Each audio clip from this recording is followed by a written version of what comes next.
اب آپ کو لیے چلتے ہیں فیصل آباد، جہاں پاکستان میڈیا کلب کا اہم اجلاس مرکزی آفس میں سوسا road P M C house میں صدر پاکستان میڈیا کلب مرشد نعیم بخاری کی زیر صدارت منعقد کیا گیا۔ مزید تفصیلات کے لیے جیو پاکستان نیوز کے ڈپٹی بیورو چیف فیصل آباد چودھری ادر شاہین کی یہ رپورٹ۔ پاکستان میڈیا کلب کا اہم اجلاس مرکزی آفس میں سوسا road P M C house میں صدر پاکستان میڈیا کلب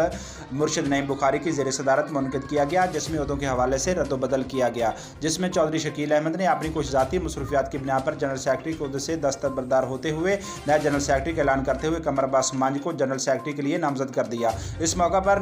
مزید نئے عہدوں کا بھی اعلان کیا گیا۔ نائب صدر Chaudhry Atif Bajwa, information secretary Zaigham Shah, joint secretary Rana Shakeel Ahmed, coordinator Punjab Hassan Lala, divisional coordinator Aftab Khan اور ڈسٹرکٹ کوآرڈینیٹر دلدار پرویز گل کو مقرر کر دیا گیا، جس کی تصدیق صدر میڈیا کلب نے مرشد نعیم بخاری نے بخوبی کر دی۔ اجلاس کے موقع پر کچھ اور بھی اہم فیصلے کیے گئے۔ اجلاس میں دیگر ایگزیکٹو ممبران نے بھی بھرپور شرکت کی، جن میں سینئر نائب صدر Iftikhar Bhatti, additional secretary Hammad Soomro, finance secretary Mian Zia, Shafaqat Rajput, Mian Ali Raza, Ghaffar Ahmed, Shahzad Ahmed, Shahzad Butt, Javed Chaudhry, Mujahid Sipra, Mian Farooq صاحب اور دیگر ممبران نے بھرپور شرکت کی۔ کیمرہ مین محمد حفیظ کے ساتھ چودھری اظہر شاہین، جیو پاکستان نیوز، فیصل آباد۔